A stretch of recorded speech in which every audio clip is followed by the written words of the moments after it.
बिस्मिल्लाहिर्रहमानिर्रहीम। अस्सलाम वालेकुम नाज़रीन, उम्मीद और दुआ करता हूँ कि आप लोग जहाँ जहाँ पर होंगे खैर आफियत से होंगे। नाज़रीन, पिछले चंद दिन इस्लामाबाद से कोशिश की अपने तई, क्योंकि टेलीविज़न का काम भी अच्छा खासा होता है, जितना रिपोर्ट कर सकते थे यूट्यूब के ज़रिए, बाकी डिजिटल मीडिया प्लेटफॉर्म के ज़रिए आपके सामने रिपोर्ट करते रहे, आप तक इन्फॉर्मेशन जो पॉसिबल थी, जो पहुँचा सकते थे, पहुँचाते रहे। फाइनली वो एक जो तलवार जमहूर के सर के ऊपर लटक रही थी, आइन के ऊपर लटक रही थी, कॉन्स्टिट्यूशन के सर के ऊपर लटक रही थी, वो वक्ती तौर के ऊपर टल गई है।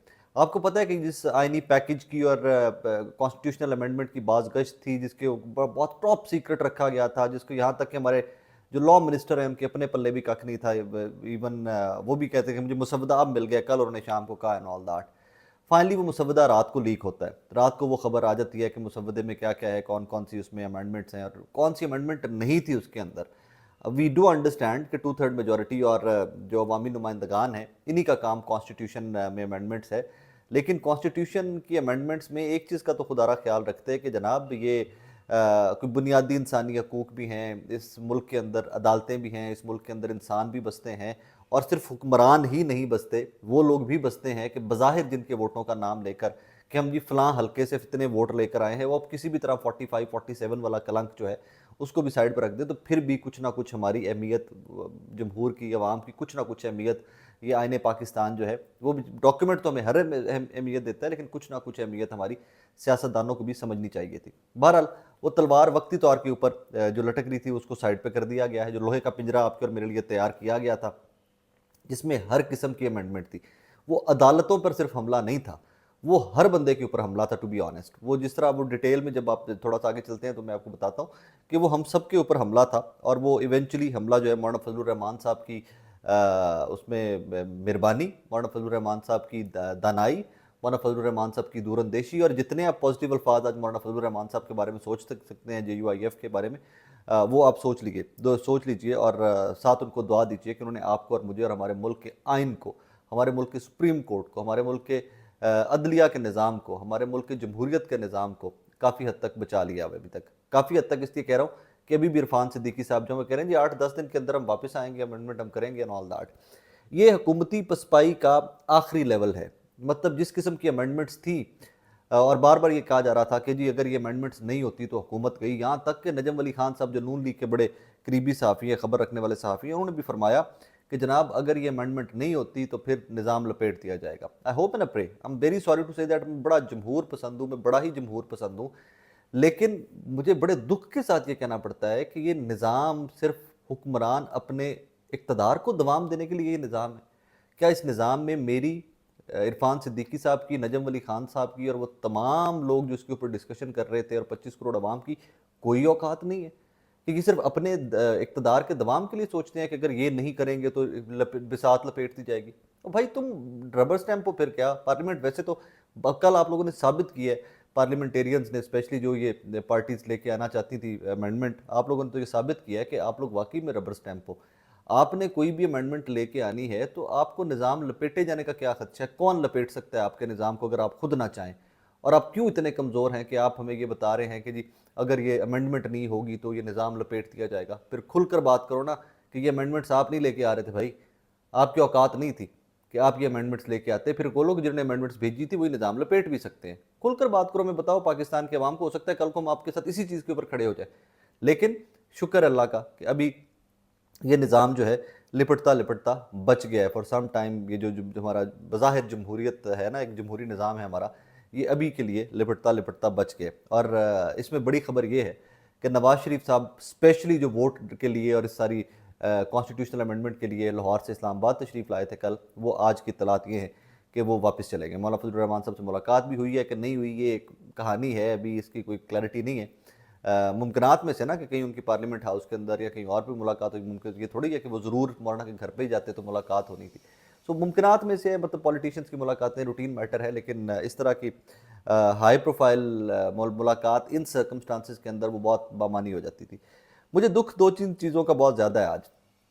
सबसे पहले तो मुझे दुख एक चीज़ का है कि मंसूर अवान साहब, हमारे attorney general of Pakistan, Harvard एक होता है ना कि जो हार्वर्ड एक वो रोमांस था स्टूडेंट लाइफ का कि हम खुद तो नहीं जा सके एट सम पॉइंट, लेकिन ये ज़रूर थी कि यार आने वाली नस्लों में से किसी न किसी बच्चे को हार्वर्ड लॉ स्कूल, हार्वर्ड ज़रूर भेजना है। तो वो जो हार्वर्ड के पढ़े हुए लोग हैं, وہ بھی پاکستان کے آئین کے ساتھ کیا کر رہے ہیں اور سہولت کاری کس حد تک ان لوگوں نے کی ہے، مجھے بڑا افسوس ہے اس چیز کے اوپر. یقین مانے بڑی رسپیکٹ کرتا تھا اٹارنی جنرل کی کہ یار کلاسی آدمی ہے، پڑھا لکھا آدمی ہے، نوجوان ہے، اور اپنے ٹیلنٹ کے اوپر، اپنی ذہین ہونے کے سر کے اوپر، انٹیلیجنٹ ہونے کے سر کے اوپر اللہ پاک اس کو اتنی عزت دی ہوئی ہے اور اتنی چھوٹی عمر میں اتنے بڑے عہدے پہ ہیں.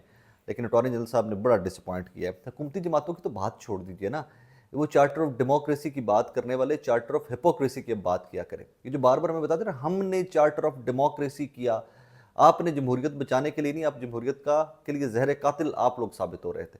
آپ لوگ چارٹر آف ہپوکریسی کی بات کیا کریں، کیونکہ آپ ہی کی جماعتوں کی ہپوکریسی ہے کہ کل جو ہونے جا رہا تھا اور جس کو مولانا فضل الرحمان صاحب کی جماعت اور مولانا فضل الرحمان صاحب کے سٹینڈ نے روک لیا ہے، یہ سب کی سب ہپوکریسی تھی، نتھنگ ایلس. اس میں عوام کا، جمہور کا کوئی لینا دینا نہیں تھا. مطلب یہاں پہ اندازہ لگائیں آپ کہ یہ ایم کیو ایم والے منجن بیچتے رہے کہ عوام کی بہتری کے لیے ووٹ آف نو کانفیڈنس میں ہم چھوڑ کے جا رہے ہیں، یہ کر رہے ہیں، وہ کر رہے ہیں. یہ سب جتنے تھے یہ اتحادیہ دیٹ ٹائم. اور یہ کل کی پرسوں کی سٹیٹمنٹیں کیا دے رہے تھے اب آ کے کہ جناب اس میں عوامی مفاد کی تو کوئی بات نہیں ہے، لیکن اسٹیبلٹی کے لیے ہمیں یہ کرنا پڑے گا. آپ کو اسٹیبلٹی کے لیے یہ کرنا پڑے گا کہ آپ ایک آئینی عدالت کے ہوتے ہوئے منصور علی شاہ صاحب کا راستہ روکنے کے لیے ایک ساتھ آئینی عدالت کھڑی کر دیں گے. آپ ججوں کو یہاں سے اٹھائیں گے، ٹرانسفر کر دیں گے، اور پھر وہ کبھی چیف جسٹس نہیں بن سکیں گے اس طرح آ کے. آپ کیا کیا کرنا چاہتے تھے کہ آپ کل کو جو اغوا شدگان ہوں گے ان کے اوپر کویسچن نہیں کر سکیں گی عدالتیں. آپ کینٹونمنٹ بورڈ کے اندر ایک نیا نظام لے کے آنا چاہتے ہیں، ٹھیک ہے چلے وہ ایک انتظامی امور ہیں، ان کے اس درجے پہ میں نہیں جاتا. لیکن آپ کس حد تک جا رہے تھے یار؟ آپ کہ اب جی کوئی فلور کلاسنگ جو ہے، ہارس ریڈنگ، سینیٹر بک رہے ہیں، ایم این ایس بک رہے ہیں، ایم پی ایس بک رہے ہیں، آپ پھر سے وہ نظام سٹارٹ کرنا چاہتے تھے کہ جی پھر سے وہ سب ٹھیک ہے. میں آج ایک چیز اور بتا دوں آپ کو، آج ہم جس چیز کے اوپر سر کھپا رہے ہیں نا، کل کو تحریک انصاف اقتدار میں ہوگی تو یہ اٹیمپٹس اس قسم کی لیتھل نہیں، تو یہ اٹیمپٹس پھر حکومتی جماعتیں لیں گی.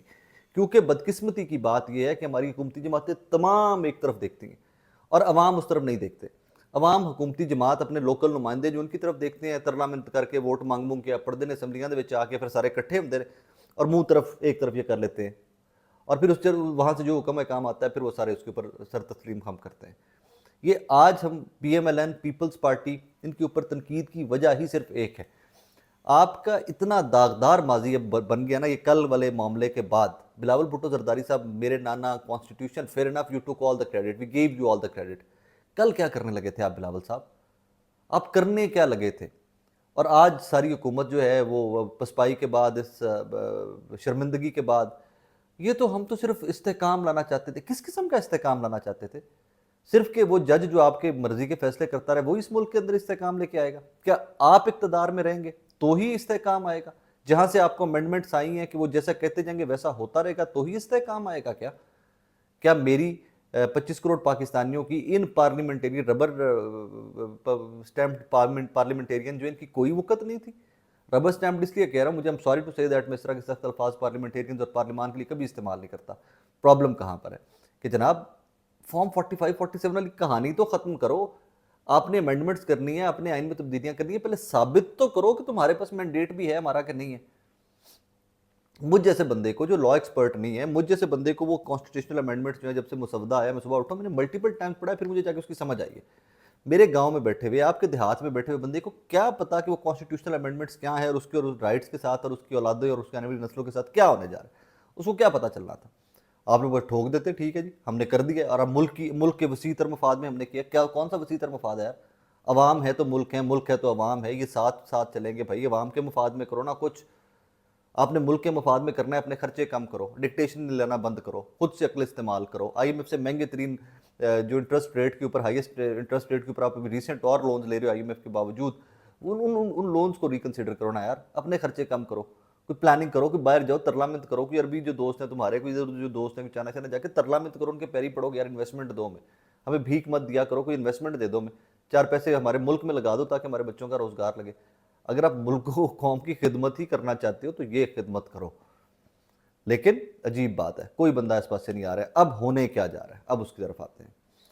ایک لائرز موومنٹ ہم نے ماضی میں دیکھی ہوئی ہے. اس لائرز موومنٹ نے جہاں پر وکلا کو بہت امپاور کیا، وہیں پر اس لائرز موومنٹ کے کچھ اس طرح کی پروڈکشن بھی آئی اس کے بعد کہ جو بعد میں لوگ جج بنے اور کس قدر طاقتور جج بنے اور کس قدر انہوں نے اپنی اس طاقت کا غلط استعمال کیا، وہ ڈیٹیل بعد میں سے. वो फिर किसी दिन उसके ऊपर प्रॉपर बात करेंगे बैठ के। आई थिंक अब इन तमाम टॉपिक्स को जिनको टैबू समझते थे, नहीं कर सकते बात, अब हम सबको उनके ऊपर बात करनी चाहिए, खुल के बात करनी चाहिए हमको, उसके ऊपर डिटेल में बात करेंगे। एक ऐसी लॉयर्स मूवमेंट का इंदिया आज जनाब हामिद खान साहब ने दिया है। हामिद खान साहब का ताल्लुक पाकिस्तान तहरीक इंसाफ से, पॉलिटिकल आइडियोलॉजी उनके साथ है, वो उस जमात का हिस्सा है, लेकिन हामिद खान साहब ने इस जुल्म और जबर के टाइम में बिल्कुल खामोशी रखी। जब काजी फाइसा साहब पूरे जोबन के अंदर थे तो तब भी हामिद खान साहब एक बड़ी लॉयर मूवमेंट इनिशिएट कर सकते थे, ये खामोश रहे। फाइनली कल मुनीर मलिक साहब, फैसल सिद्दीकी साहब, जब उन लोगों ने स्टैंड लिया कि जनाब आज आप रेफरेंडम करा लीजिए तो 80 से 90% लोग जो हैं वो खड़े होंगे मंसूर अली शाह साहब के साथ, तो उसके बाद इन लोगों को भी अकल आ गई। आज के 20-25 वकील इकट्ठे करके हामिद खान साहब ने सुप्रीम कोर्ट ही था दैट टाइम, तो सुप्रीम कोर्ट में एहतजाज हो रहा था जनाब के ये नहीं होगा, 19 सितंबर से हम लॉयर्स मूवमेंट चला रहे हैं। लॉयर्स मूवमेंट जब तक अवाम साथ नहीं है कोई भी मूवमेंट सक्सेसफुल नहीं हो सकती। वो लॉयर्स मूवमेंट हो जाए, वो डॉक्टर्स मूवमेंट हो जाए, इंजीनियर्स मूवमेंट हो जाए, कुछ भी हो जाए, कोई सियासी जमात भी हो जाए, अवाम साथ नहीं है तो कोई भी लॉयर्स मूवमेंट सक्सेसफुल नहीं हो सकती। कहानी ख़त्म यहाँ पे होती है। I am sorry to say that, मैं गैर जमहूरी आदमी नहीं हूँ, मैं कभी भी नेगेटिव बात इस किस्म की नहीं करने का कायल, लेकिन काजी साहब हैज़ टू गो नाउ, क्योंकि इतना गंद, इतनी बड़ी बड़ी अमेंडमेंट्स, और मैं ये मानने से कासिर हूँ, मैं मेरा अक्ल ही नहीं तस्लीम करती कि इसके ऊपर सदर पाकिस्तान को, वज़ीर आज़म को, इनके करीबी वज़रा को, चीफ जस्टिस ऑफ पाकिस्तान को, और जो अहम शख्सियात है अटॉर्नी जनरल ऑफ पाकिस्तान को, ये सबको लूप में नहीं लिया गया था इन अमेंडमेंट्स पे। ज़रा सोचें, सिर्फ आपकी अकल दंग रह जाती है जब आप सोचते हो अमेंडमेंट करनी किसने है? पार्लियामान ने। पार्लियामान में नुमाइंदे कौन है आपके और मेरे, जैसे भी हैं यार, 45 47 व्हाटसोएवर, कौन है? ये लोग हैं जिनको पता ही नहीं था कि अमेंडमेंट क्या है। मतलब कहानी देखें आप, और ये अमेंडमेंट करने जा रहे थे यार। अभी तक सर रात को जो जमातें से पार्लियामान में मुसवदा मांगती फिर रही हैं, यार सानू दस ते जो करना की है, किधर साडे वोट लेने जे, क्या करना चाह रहे हो? और इनको खुद पे इल्म नहीं था। अब कहानी क्या है कि कोई भी मूवमेंट आती है, कई सब शुड को आईनी कोर्ट, पानी को, कॉन्स्टिट्यूशनल कोर्ट, कोई चक्कर नहीं, सुप्रीम कोर्ट ही कॉन्स्टिट्यूशनल कोर्ट है।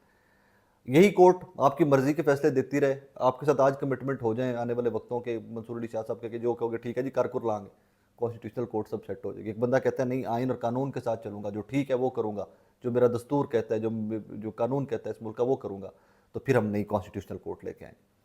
कॉन्स्टिट्यूशनल कोर्ट बन जाए, जजेस को ट्रांसफर करने का और ये सारा इनको सैक करने का जो तरीकाकार एक नया प्रपोज्ड है, मुजवजा जो है वो आ जाए, तो बाकी अमेंडमेंट्स की जरूरत ही नहीं रहती। जो मर्जी करवाए जो, फिर उनसे जो मर्जी करवाए जो, कॉन्स्टिट्यूशनल कोर्ट में आपका जज आपकी मर्जी को, फिर आप कुछ भी करवाते रहो, फिर कौन सी जमहूरियत है? बहरहाल आप सब मिलकर मौलाना फजलुर रहमान साहब का शुक्रिया अदा कीजिए, अख्तर मैंगल साहब का शुक्रिया अदा कीजिए कि इन दो लोगों की वजह से आपके और मेरे मुल्क का आइन एक दफ़ा उसके ऊपर जो हमला हुआ है बच गया। और फिर मज़े की बात, ये हमला दोबारा होगा। लोग कह रहे हैं कि ये एक ही दफ़ा हमला हुआ, पसपाई हुई और हजीमत के बाद, ये शर्मिंदगी के बाद हुकूमत वापस नहीं आएगी, हुकूमत वापस आएगी। उसकी वजह एक है कि अगर हुकूमत वापस नहीं आती तो फिर हुकूमत जाती है, और इन लोगों में इखलाकी तौर के ऊपर इतनी करीज नहीं है कि ये कुर्बानी दें कि जो हुकूमत जाती रह जाए, हम आइन और जमहूर के खिलाफ कुछ नहीं करने वाले, हम अटैक नहीं करेंगे जमहूर के ऊपर, हम जमहूरियत के ऊपर और आइन के ऊपर शब खून नहीं मारेंगे। हिम्मत नहीं है इतनी इखलाकी तौर के ऊपर। सबको पता है कि फॉर्म 45 47 की हकीकत क्या है, कैसे हम यहाँ पर पहुँचे हुए। और अगली दफ़ा तो अब जो हालात हमने कर दिए मुल्क के, अगली बार तो सानू जिन्हें 2-2 4-4 हज़ार वोट पिया सी, वो भी वोट नहीं पैना सानू। सो ये सर्वाइवल की जंग में किसी भी हद तक जाएंगे। आप और मैं तो कीड़े मकोड़े हैं, मैटर नहीं करते आप और मैं तो। बहरहाल जागते रहिएगा, आप सब लोग भी जागते रहिएगा।